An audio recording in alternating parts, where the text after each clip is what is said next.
Good evening, everyone. I would like to welcome you all to another online talk hosted by the Lahore Literary Festival.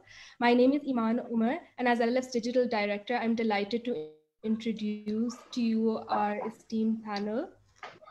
First up, we have Mr. H.M. Naqvi, who is joining us from Karachi. He has a degree in economics and English literature from Georgetown University. He later went on to work at the World Bank. He he is hugely popular for his award-winning debut novel Homeboy, for which he won the DSC Prize for South Asian Literature in 2011. His second book was published in 2019 and is called Abdullah the Cossack. Hello, hi. How are you? How are you today? Dry. I'm well, thanks. It's a dry day in So Karachi. next we have Mr. Shehan Karuna Telaka, who is joining us from Colombo. Oh, is it a dry day in Karachi? Okay. He was educated in New Zealand and has worked in London, Amsterdam, and Singapore. His book, Chinaman, The Legend of Pradeep Matthew, has won him several awards, including the DSC Prize for South Asian Literature in 2012, the Commonwealth Prize, and has been adjudged as one of the best books on cricket. His second book is called Chats with the Dead and was published in 2020. Welcome, Shehan. Thank you. Thanks for having me. Finally, we have Miss Surina Narula, who is joining us from London in England. She is an Indian-British businesswoman and a philanthropic fundraiser. She is the co-founder of the DSC Prize for South Asian Literature. She has also founded the 2012 Global Sustainability Film Awards and the 2016 Policy Focused Difficult Dialogues.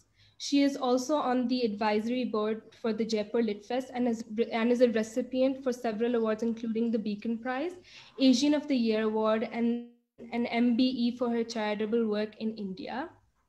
Hi, Mrs. Narula. Thank you for that introduction. Okay. So before I pass it on to Mrs. Narula, who will give an introductory speech, I would like to thank all three of you for taking the time out and for doing this with LLF and for being here. And I sincerely hope you have a rich interaction today. Thank you very much for. So Mrs. Narula, would you like to start with your introduction? So I'll just sign off now. Yes. Thank you. Thank you to the Lahore Lit Fest for having me here. Thank you to Razi as well for inviting me to speak to you today. So I'll tell you a little bit about the DSC Prize. We've been giving it since 2011. So it's 9 years since we started the prize. The prize started in Jaipur Literature Festival, where we felt that, this is such a great festival, and yet all we hear about is prizes given for English literature abroad as a Booker's Prize and various prizes. And we didn't hear of a large enough South Asian prize. So my son, who's the co-founder, Manhad Narula, suggested to all of us that, I think if we started a prize that would encourage a lot of South Asian writing, and also people like me who don't speak the local language, be it or read the local language. I mean, he's a Punjabi, but he doesn't read the language. He says, I speak English. So perhaps if we gave the translation an equal prize, I will be able to read everything, read some interesting books that are written in a language I can understand. So we sort of got together and we thought about this prize. Now, today, the prize is given to anybody from all over the world. You don't have to be a citizen of a certain country to get it. You only need to write about South Asia and you can get the prize. And the interesting part is that half of it goes to the translator as well. So the prize, when we started this vision about giving this prize, we didn't realize how big the diaspora is, how South Asia is going to be the focus, and in all these 9 years, we've kind of, after even reading those books, because I always end up reading the shortlisted books, It's very interesting to note how me living in India, being brought up in Punjab and Delhi, I had no idea what were my neighbors were all about. I had absolutely no clue that the other women around me were exactly like me, and our culture was so similar. So it, I mean, forget what it must have done to people who read it, but it changed my life a lot because I looked at everybody differently now because I understood what women were going through. It wasn't just me alone in India suffering this patriarchy and, getting married and, going through a lot. It was also my neighbor, be it Sri Lankan, be her from Pakistan, Bhutan, anywhere. We were suffering the same. And that somehow makes our experiences very interesting. And so therefore the prize gave me personally a lot. And I hope that it helped the debut writers, especially the first year. It was a debut writer, second year, and they're both sitting here today for Homeboy and for Chinaman. Both the authors are here. And over the years, it has also given us, we've got a lot out of it because I just had last week Jayan Kaikani ji, who wrote me a personal note saying that he was so happy with the prize that he's got published in America. So whatever we had thought of 9 years ago has kind of returned 100 times to us. The pleasure of being part of this. I won't say we are the givers or anything because I think it's a participatory thing in a way that we all are experiencing this South Asian literature together. So it's been just wonderful working with all the writers, with the jury members. I mean, and also traveling South Asia. I mean, if I live in London, so our destination is usually, let's go to America, let's go to Europe, let's go here. But for the prize, I've been going to Sri Lanka, I've been going to Bangladesh, I've been going to, Bhutan and everywhere. We haven't gone to Bhutan yet, sorry. But I've been traveling and I was amazed at the places. Sri Lanka is really beautiful. So is Bangladesh. And Bangladesh is not usually a destination, you see. So just going to the literature festival in Bangladesh taught me a lot. So it's been quite an experience, and we are very happy about the prize. And now with the COVID, I think things have changed a lot. Of course, the world has changed, and we are looking at digital material a lot. There's a lot of invention going on. And here we are today on Zoom celebrating a literature festival. So we will still be giving the prize, and perhaps the jury will be, discussing on Zoom what we are going to do next. So that is all that has changed. But otherwise, yes, the prize will continue being given every year. The 10th year we've delayed it, but it'll happen. So thank you very much for watching us and being, part of the prize. Thank you, H.M. Naqvi, and thank you, Shehan, for being such wonderful people and writing such beautiful novels and, giving us the experience of your word and your, beautiful descriptions of the places and people. Thank you. Reena Begum, I will also briefly weigh in on the DSC prize in that I think it's an important development in the world of letters because it is the first, the only, and the largest prize bestowed upon a region that is arguably one of the epicenters of contemporary literary fiction. And so it was high time that we all had a prize that we could share. And personally speaking, the prize allowed me to work on my second novel, and so it's it's lovely in many ways, personally and as far as the sort of global life of letters is concerned. Thank you. Yes, So I mean, of course. Sorry. So no, I'll leave you both to now discuss the individualities of the novels that you both have written. Sure. Well, let me also thank you because, of course, me and HM Naqvi, we owe you our careers. We are here. We're talking to you here because, yeah, HM was the first winner. I was the second way back in, what, 1979? When was it? 89.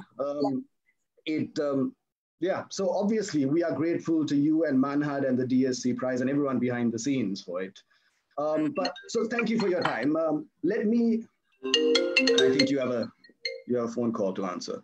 But anyway, thank you. Yeah. Thank you very much. It was, I will say it was a gift, certainly for me, I'm sure for HM Naqvi. But okay, let me start with the obvious question for Mr. Naqvi is that the last time, so the last time we met was, I think, at the Lahore Lit Fest, shortly after both our novels were published, so 2011, 2012, around that time, I believe. And yeah, I mean, I remember it was a very different atmosphere, but I suppose hopefully we'll be able to replicate it. But what I do remember is that, yeah, we kind of exchanged ideas and it was a good start for us. But let's ask the obvious question here. Since both of us won this great prize, children have been born and have grown up and written books themselves and published them and won prizes. What the hell have you been doing for the last 10 years? Why has it taken so long? I was going to ask you the same thing. You look no different, Shaya. I've aged slightly. Yeah, my eyesight isn't what it used to be, a bit more gray. But yeah, I mean, sure, I'll answer it after you do. But it is, you know, I'm sure you would like to be as prolific as the guys we see in the bookstores who have a book out every 6 months. And I mean, I certainly would. But obviously, there's a reason why. But anyway, congratulations, Abdullah the Cossack. And in my case, Chats with the Dead, they're out, so the monkey's off our back. But seriously, why the long wait? I never thought Homeboy would ever get published. And it was a surprise when it did. It was a surprise, a very pleasant surprise to have been awarded this prize. And after I was done with Homeboy, I felt lost. I felt as if I had said all I needed to say. And so for a year... Yeah, there's no rule that says we need to write 10 books, no? Yeah. Sorry, carry on. Although like you, Shehan, I wish I could bang one out every 6 months. You know, my bread and butter depends on the production of my prose, but I'm just not fast enough, and so it took me a year or two to find my feet, literally and figuratively. And in those 2 years, I actually would write often on Karachi, and I found myself rediscovering a city that mutates, changes every year, every decade, so dramatically that the city that I have been familiar with since I was a child was there were cantons that had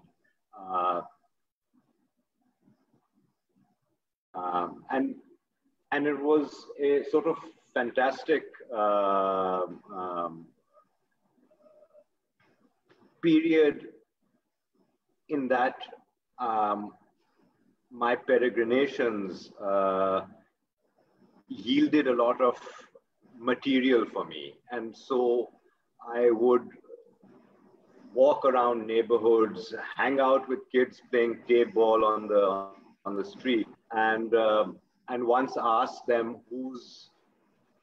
100-year-old Gizri stone house is facing us. And I found a way to get into that house and talk to the family that has lived there for a century, which in a city like Karachi is sort of ancient. And I got talking to people. I got talking to, I conducted dozens of interviews, dozens and dozens of interviews over a period of a year or two to kind of, I just went with the flow. So you didn't set out with an idea? You didn't set out with an idea? Oh. None at all. And bad way to start a book. No, I've done that myself, but okay. But Shehan, I think you work the same way. And I think you conduct a lot of research, both with Chinaman and Chats with the Dead. I think we share this kind of imperative to use your reality as the building blocks for fiction. And yeah. And so Abdullah the Cossack was born out of this process. One day after a year or two, I was on the beach. I sea view at a friend's place and felt compelled to leave. And when I got home, it was as if I was transcribing a voice. And the voice happened to be this septuagenarian diabetic bachelor who, inhabits a crumbling mansion and yearns for some meaning, yearns for love, yearns for family. And so one day, lo and behold, Abdullah the Cossack was born. Was this similar to what happened with you with Chinaman or Chats with the Dead? So I know my smart aleck answer to the question, because it has been posed many times to me as well, is that the first book took 32 years to write. This one took 10. So, I'm not a mathematician, but the next one may be 5, and soon I may be knocking it out. It's not exponential. Every 6 months. Every 6 months. Every 6 months. Yeah. So that is my kind of trying to be clever answer. The truth is, actually, I think like you, I didn't rehearse for the book to be a success. I mean, I think with your first book, how dare you think it's going to be a success? Because, we were both in other careers and it's just something you want to do. So you do it. But yeah, the doing of it was everything. And I kind of moved on after I had done it. And it didn't, I don't know about Homeboy, but Chinaman, it took a while for it. So I kind of had moved on. I'd taken a job in Singapore, moved on with my life. And it's only after 2 years that it started to get published, and of course won the DSC and went on to be published everywhere. So that was the first thing that Chinaman, I had an idea. So that's why I asked you that question. I had a very specific idea that came to me and I thought someone should write this. And I don't think, what if the greatest genius, cricketing genius, happened to be born in Sri Lanka and happened to play for Sri Lanka in 1985? What a tragedy that would have been, because no one would have noticed him. And so that was like an enticing enough premise for me to explore. And it only took me 2 years, but of course, I wasn't married. I didn't have toddlers running through my house, so I can blame it on my family, which I frequently do. But also I think I had that focus and no expectations. But I suppose with this one, what happens is after 2013, 2014, when you've stopped going to lit fests, that's the question. What's your next book? What's your next book? And I hadn't actually thought. So similar process that I didn't come in with the idea. I thought, okay, I'm sick to death about writing about cricket. Everyone's talking to me as a cricket expert, and I'm not really. I just became one for that period.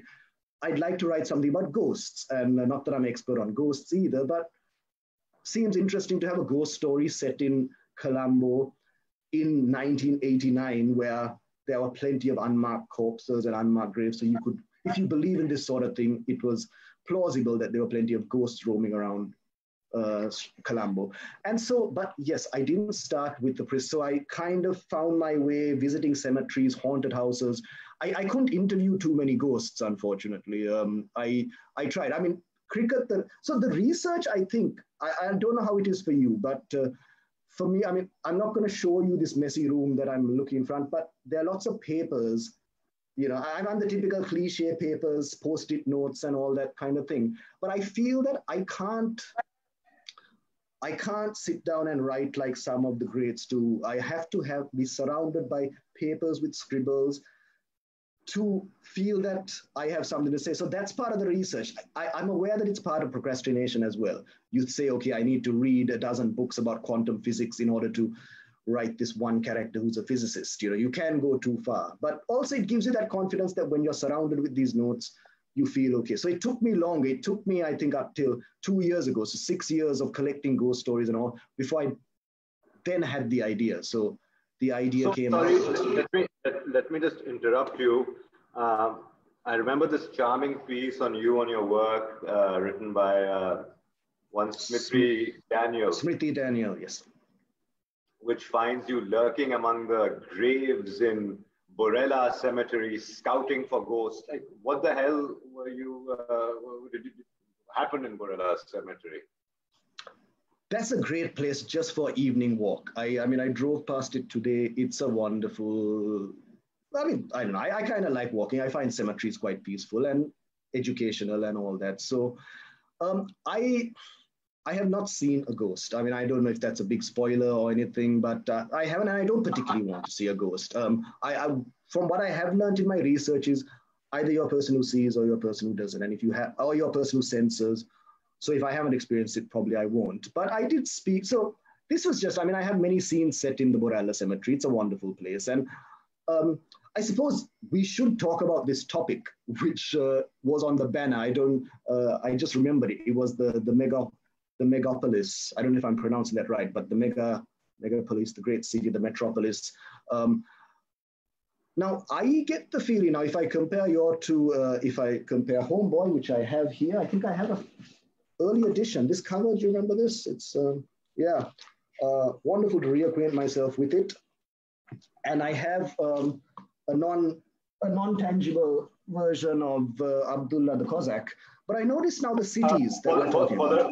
For the record, my copy that I bought in Lahore of Chinaman. The classic cover. We have a new cover as well, if you can see that. Yeah. Anyway, now that we've done the plug, what I found was this. Now, okay, I mean, without going into too much detail here, say Homeboy is New York City. So it's set post 9/11. And one thing, very different voices. So you've got these three homeboys of Pakistani origin who are in New York City. And of course, it's post 9/11. So you can imagine where the challenges of the plot take you after that. But the city, one thing is the language, I mean, which you've been praised for as a slam poet, and we'll talk about that, but also the city being a character. And whereas here you have a very different septuagenarian voice, and where it's about a nostalgic view of Karachi. Do you consciously make the city a character? Is that part of the process where you map out the city and the city and that informs the narrative? Or is that incidental? It's not incidental. Shehan, I'm a writer who fundamentally lacks imagination. I cannot write about ghosts, for instance.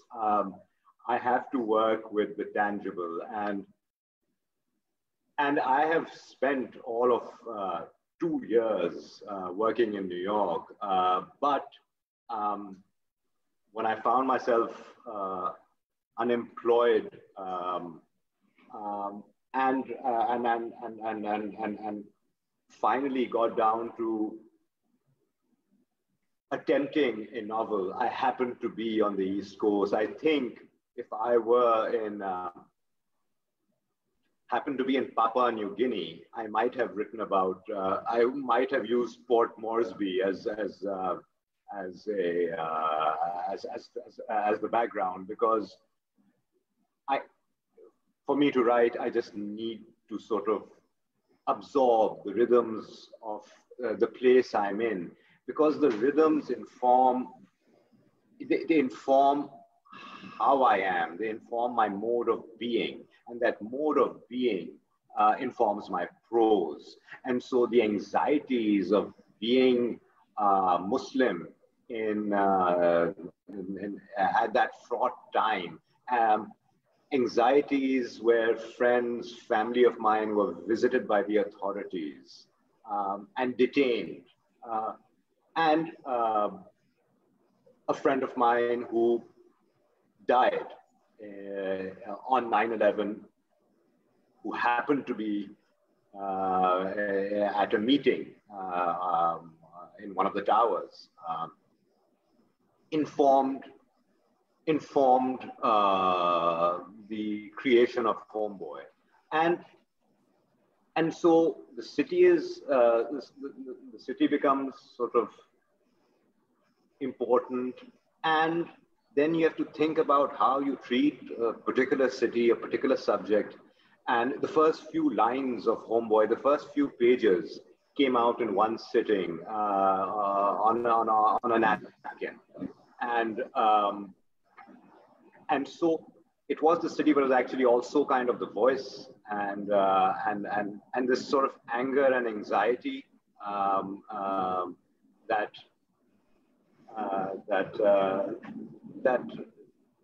informed the language of Homeboy. Did you say on a napkin? On a napkin. This is how very advertising. This is the advertising madmen myth that you sit with your scotch and on a napkin you write the great Coca-Cola ad as we saw in Mad Men.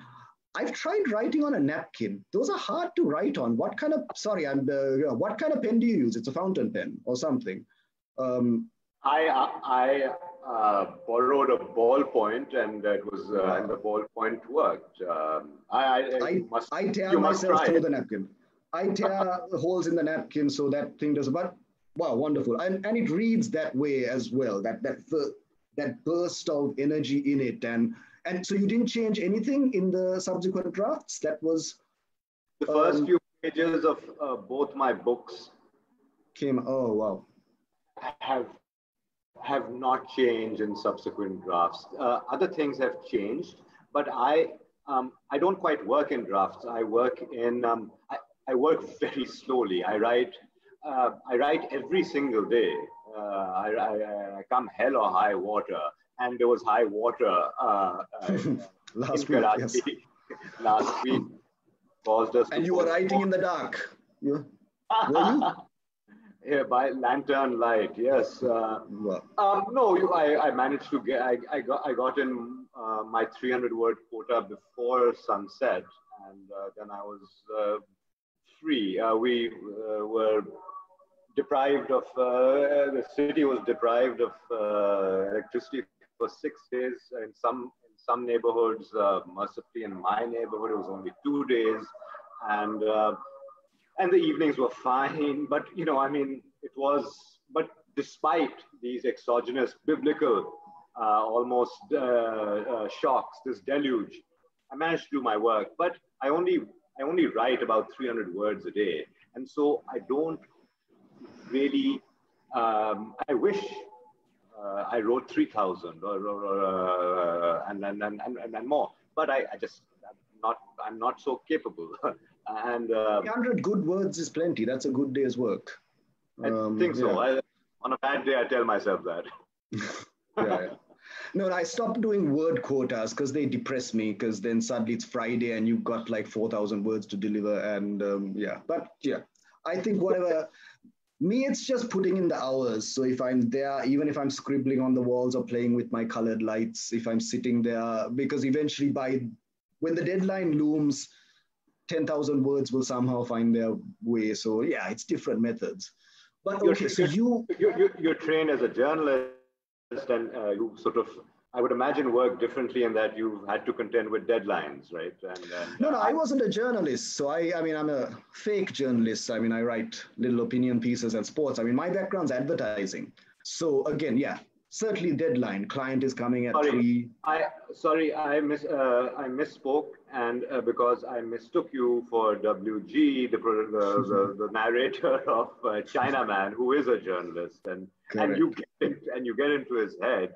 I wanted to ask you, how come your narrators are generally journalists then? And drunk ones. And drunk journalists. Yeah, I mean, I think so. So WG in Chinaman, The Legend of Pradeep Matthew, is certainly a drunk. I don't think anyone will dispute that. And he's a sports writer, but he would consider himself the highest form of journalist because he does do the investigation, unearthing the story, trying to find truth, all of that. So certainly, I think he filled that stereotype. And I think what you said about voice, that a voice spoke to you, I think that's what we wait for in every project, whether I do advertising work, whether I'm writing copy for a website or writing a great short story or what I think would be a great one. It's the voice. Until the voice, otherwise plots, you can move bits around, but until you have the voice. And I think with WG, yeah, that was the, once I knew a drunk journalist, sports writer had to tell this story, that's when the whole thing kicked into gear. And then I just spent time with drunk journalists. So that research was easy. And so you did, you did a lot of, you did a lot of research, Jehan? Indeed. Yeah. So I watched cricket all morning on YouTube. I watched every match I could find that Sri Lanka played in the 80s. And then by 3 o'clock, I go down to the local and yeah, there'll be a few old men who are having their first few shots and yeah, talk about cricket. So that was a good. And yeah, so I felt, and then in the morning, so I write quite early. I know you're a night bird. I write quite early in the morning. So then that voice wasn't a problem.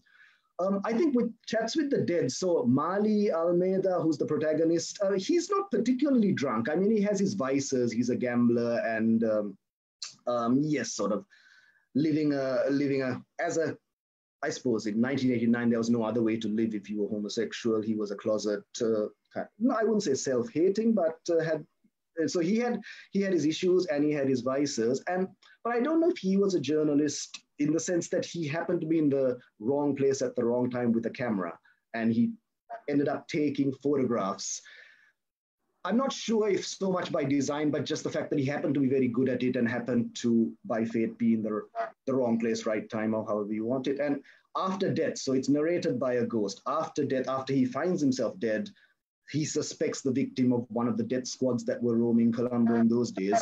He remembers the photographs under his bed, the unpublished photographs that chart many of Sri Lanka's unseen, unremembered atrocities, and he really wants to make that public. So there is the parallels, but I think the reason for, forget the drunk, but the journalist is that I think in the West, the detective story is very much, a lot of detective writers say it allows you to go anywhere. You can go to the slums or the palaces, wherever the plot takes you. And therefore, in the guise of solving who done it or who the spy is or all that, you can go around the megapolis. You can go around the city.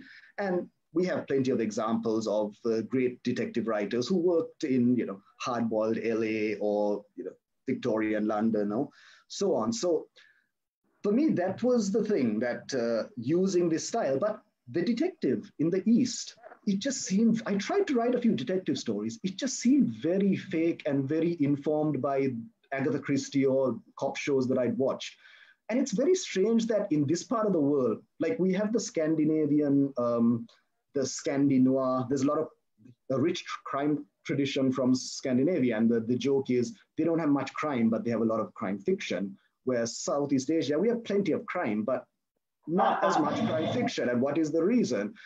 And so for me, I just felt, and I don't know, I mean no disrespect to our detectives out there, but I just felt the idea of a lone detective waiting after hours with no one paying his overtime to crack a case that no one's interested in, just seemed like a Hollywood invention. It just seemed to me that in our part of the world, it's the journalist. It's the journalist who'll be sitting there doing stuff that is at risk to his life, trying to unearth the story. So I think again, these are not conscious decisions, but like if I look back and retrofit it, that's probably why the journalist, the drunk, of course, I'll leave you to draw your conclusions why. I always like listening to drunks talk. You know, what I find when we speak about our novels, we speak in these sort of in casual ways that one can quickly characterize them for others. But there's such great depth. I mean, Chinaman is described as a cricket novel, and I'm sure, and people are free to describe it in any way they want. But Chinaman, and it's narrated by a drunk journalist whose voice. I'll just quickly read my favorite chapter in Chinaman. It's entitled, if you remember, Birds. Today, I cannot write. There are birds outside my window. They're being shrill. People, mainly bird watchers, think birds are treasures of Lanka, and their songs are more melodious than the collected works of Boney M. and Shakin Stevens. I find a fish market more melodic. These sparrows and parrots remind me of Parliament during my reporting days. I cannot write, I cannot think. There are birds outside my window, so I will drink. Chapter end. We all know excuses for not writing. I mean, I'm sure it's and so there's this great comedy to Chinaman. It's narrated by a comedic actor, but there's such great depth in Chinaman. And it's to me, it's not so much a cricket novel. It's about finding one's humanity, and it's about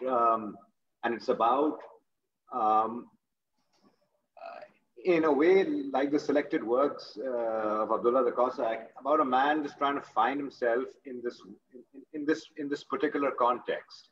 And so there's this great gravitas in Chinaman, and then this great gravitas in Chats with the Dead. I mean, you're talking about history and politics and the Indian peacekeeping force that didn't keep peace, and the war between the Sinhalese and the Tamil Tigers, and so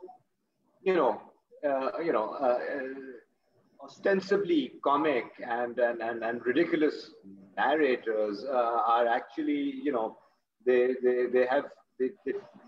narrators tell these stories with many layers and which again, it's when we talk about it in a certain way, but you just everybody should understand that it's not whimsical, and it's not, and we can be flippant about it when we talk and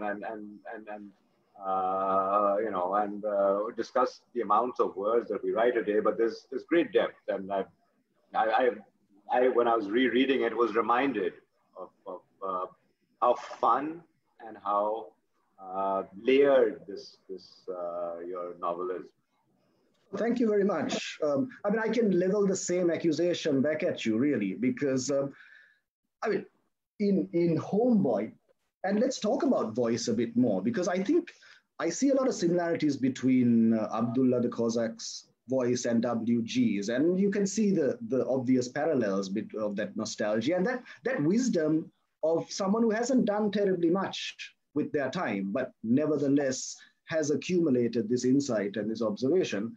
But also, I mean, for all the grimness, and there's a lot of grimness, a lot of sadness, a lot of horror in this, it's not a grim or horrific book. It's got that, and again, we come back to rhythms. Do you feel that enables you to stay interested to, if you're writing about grim subjects, you don't have to take a grim tone of voice, that actually, by having the rhythms, I would say, I don't know if you take it as an insult, but a hip hop novel. It's got that kind of the way, and I think one of the characters is a gangster rapper and talks that way and all that. Very different voices, the two. And perhaps this is the reason why it takes us 10 years, because I suppose if you wrote another sequel, if I wrote another Old Man Looks Back, maybe we could have churned it out in a couple more years. But do you find that you have to find that voice before you can attempt the book, that you can't write the book and then retrofit a voice to it? Or can you? No, I think voice and sense of place comes, and you know, I mean, it's difficult to kind of difficult for me to kind of parse the different elements of that go into the creation of work. But you know, voice, sense of place, and character are key. Whereas Dan Brown, I would imagine, who's making the news these days for all the wrong reasons. He's gifted his mistresses in dollar amounts more money than one makes for an advance. But you know, oh, I was not aware of this. Okay. And I wish. Well, you know, he works differently. I think those novels are plot-driven, and you know, Dan Brown's novels have short chapters that you can't help but turn the page. I wish I could sell like Dan Brown, but I've got different concerns, and my concerns are sort of personal, and they're to make sense of the socio-political, socio-cultural realities that we inhabit, and so the voice becomes a way of articulating a different socio-cultural, socio-political realities. The boys in Homeboy invoke hip hop and contemporary American literature. You know, Catcher in the Rye and The Great Gatsby is invoked, I think, if I remember correctly, in Homeboy. Whereas he took a while to write his. Sorry, J.D. Salinger took a while to write follow-up. A first book. Yes, and then yeah, but he didn't need to. Then he disappeared. He didn't need to, yeah. If you write Catcher in the Rye, yeah. What do you do for encore? Yeah, fair enough. And yeah, sorry. There are in Abdullah the Cossack, there are references to the Babarnama and Ibn Khaldun's Muqaddimah, which I doubt this Abdullah the Cossack has read, but he has in his library. He fancies himself a thinking man and an intellectual, but it's very, you know, he's not systematic in the way that he comes at processing the knowledge that he likes to, you know, he likes to claim that he has. So there's no Catcher in the Rye in the selected works, and there's no hip hop in the selected works. And my third novel, I hope also, I tread new territory, literally and figuratively, where you know, I think I've got, I've got 3 or 4 novels left in me. There'll be a time when I won't have the stamina, physical stamina that is required to write one. And so I need to get my work done before then. And now I've lost track of the point. So 3 or 4 books before we're done.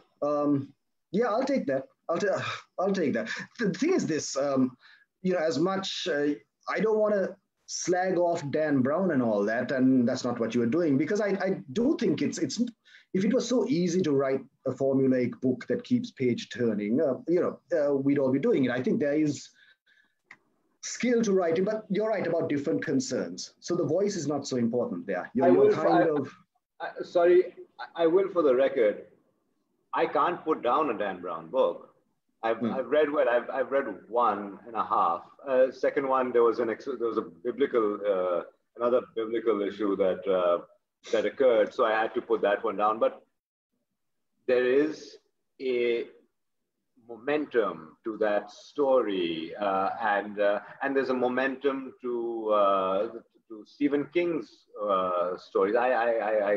I've read a lot of Stephen King, and I think you're also a fan, and and so but I'm just not configured that way. I kind of sometimes wish I were configured in another way, and had the ability to switch modes. But I deal with my constraints, whether it's high water or my temperament. And sorry.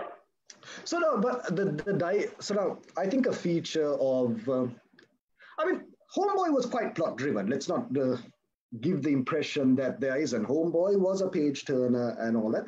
Abdullah the Cossack, you have to delve into the voice and the digressions. Now, Chinaman, there are a lot of people who I lose because there's too many digressions. You don't know whereas I think with the best-selling guys, you kind of know where it's heading and you're keeping track, and that's their skill. Perhaps with Chinaman, perhaps with Abdullah, the digressions are obviously part of the story and will come into effect later, but you're narrating, and in my case, like a drunk would narrate a story. You'll start with this point, go around here and there, but eventually come to that, answering that point in a brilliant way by mentioning these things. But yes, I suppose if you embrace that as part of your style, then you have to let go of the whole plot dynamic and this chapter has to lead to the other chapter kind of thing. But I'd like to ask you all these, because there's history, he draws on a lot of philosophy and sort of obscure art and poetry. Is this all coming from your stream of consciousness, or do you have a wall of post-it notes where you're kind of grabbing bits and putting them in? I don't want to look too deep under the hood if you don't want to divulge, but I'm just, these are curious writer geek things that we want to do. Once Abdullah the Cossack started speaking to me, and I felt from the beginning I was transcribing his voice, I had to then be faithful to this character. I had to work hard in getting into his head, and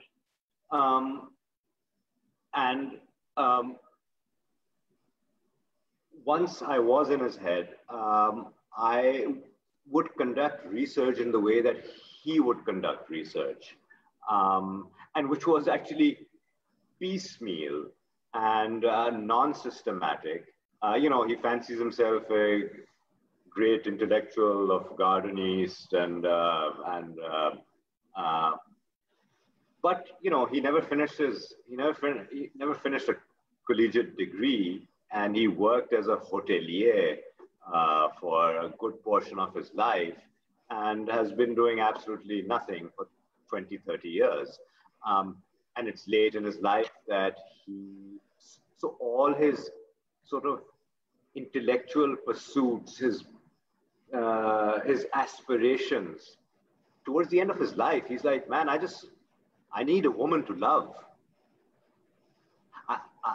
I need somebody to, he tries to stitch together a family at 70. The selected works is fundamentally a love story, and a love for, he tries to simulate a family with a ward that has been thrust upon him, and a lady that catches his fancy, or he catches her fancy for some reason. And so all his intellectual pursuits till then, they amount to nothing. He's like, I'm not in the autumn, I'm in the winter of my life, and I don't have somebody to love. And I don't have anybody to impart my knowledge and my experience to. He's very fond of his nephews, his two little 3-4-year-old nephews, and he finds himself entrusted with a ward and it's almost like he thinks of him like his son. I don't know if his affection was reciprocated by the young man, and so yes, to answer your question, like I seem to be like I always seem to ramble, give you rambling answers. Yeah. We write rambling books. That's okay. That's that's fine. And I like rambling books. I hate to know. I hate knowing. Okay, this one's gonna get with that one, and that one's gonna be the antagonist. And yeah, it's good to. But Shehan, somewhere I read that you think of your novels as puzzles, where you in the am I correct in characterizing in that way, where you introduce so many problems that it takes you a while to solve them? Yeah, certainly. So yeah, I don't know if this is the best approach, the paint yourself into the corner approach, but yes, the idea you set up with unsolved. So I didn't know whether Pradeep Matthew was going to be found or what he would look like at the end. And I certainly didn't know who killed Marley when I started the book. And I think that's good, but you can't say some people have to know the last sentence before they start it. Yeah, so me, I kind of create a lot of problems and I then tear my hair out trying to solve them over the years. But yeah, I think otherwise, if I knew, and I have tried where I plot things out, even with a short story, and I just end up losing interest. And even if I finish writing it, it doesn't feel like an enjoyable experience. So I think the rambling digressions and following wherever your keys, the keyboard is taking you, I think that's not a thing to apologize over. I think if that's your style, then you have to embrace it. So we've spoken about mechanics, which people may or may not, mechanics of writing, which people may or may not. We need to talk about the cities, don't we? Yes. I think so. And, you've got a new political dispensation in Sri Lanka. The Rajapaksas are back. Oh, wow. How are things? How's Colombo under the Rajapaksas? Wow, are we going to end with the bang? Is it? we're told to wrap it up. Wow, that one came out of nowhere. Look, I'm going to definitely sidestep that. We can talk about this off camera, but I will say, I did have an Imran Khan question I was going to throw at you as well, in case you pulled that. Let me say this. I believe that your prime minister is a superior fast bowler to ours. I think we can say that without controversy, without antagonizing anyone. I don't know the Rajapaksas, they like their rugby. I haven't seen them bowl fast, but I don't think they have the same action and that late in swing and all that. But okay, I'm going to sidestep it. All I'll say is this much for in Sri Lanka, we have elections every 5 years, sometimes longer. And what usually happens, and I wish I could quote this passage from Abdullah, because it is on my computer, but I'm scared of trying to access it in case I'll make everything crash. But you talk about the cyclical view of history of the Chinese. And I'm going to I hope, have you memorized that passage? No, I'm going to hopelessly mangle it up. But yeah, we may be eating grass now, but tomorrow we will be ruling the world. And the cycle, whereas the West sees it as progress. Each step in history is better than the rest, whereas the Chinese, and the cycle is as we grow older, that's what we see. And if I look at the last few elections in this country, the pattern is by the end of the 5 years, we are sick of the idiots in power, that we're like, you know what, let's get rid of these idiots. What about those thieves over there? Let's get those guys in. So we vote the thieves in. And then 5 years of the thieves, we're like, actually the thieves are idiots too. Let's vote the idiots back in. Oh, the idiots are thieves too. Who have we got? Oh, 5 years later, let's vote the racists in. And we try and we do this, and it goes in cycles. But Shehan, I think that governance issues in South Asia are systematic, right? It's not so much cyclical as I think about it, just systematic. There's nothing that quite changes in any fundamental way, whether it's someone right of center, left of center, if the army is sort of in the fore or in the background. It's governance remains the same. Our cities, yours, I understand that your city has become prettier since you. That happened for the last 10 years. I think they're going to shut us down. I think not the Rajpaksas. I think the LLF. Not yet. No, the city. So the war ended in 2009, and up till that point, I'm from Colombo. I love this city, but I would never, if someone visits, tell them to hang out in Colombo. I'd send them down south to the beaches or up to the hills. But yeah, over the last 10 years, I'm actually quite proud of Colombo, and I can tell people, yeah, why don't you spend a couple of days? It has got prettier. It has, and so short answer is, yeah, straight after the war, the resources, the army that had to put to work, and yeah, so we did have parks and buildings and stuff coming up. So the cycle will continue. I think it's all going to end. And we can talk about where the money is coming from and so on.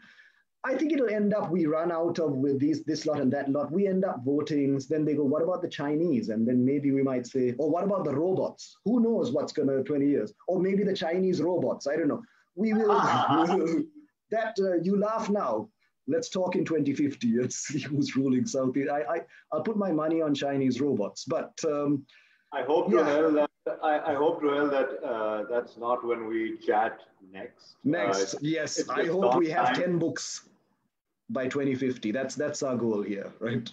And that our cities keep growing and become the happy places that our characters remember. Maybe it only exists in their imagination, but yeah. I think that's I don't know if there's any questions. I don't see any. So I think, shall we say good night and good luck? Yes, I think so. It's fantastic chatting with you, and I hope you and I continue chatting, whether it's on a forum like this or sort of just between you and I, and because I enjoy your work a lot and I respect you, and I'm hoping for an invitation to Colombo. Oh, I will get on to that. Likewise, brother. That's not a problem. I mean, I don't know if the airports are open or travel, but yeah, once that's taken care of, yeah. After COVID, yeah, which may be 20. These virtual literary fests are fun, but nothing like, sitting down afterwards and having a chat. But yeah, fine. It's been a pleasure, HM Naqvi, and thank you to the DSC and thank you to the LLF for having us. And that's it from us. All right. Thank you. Thank you.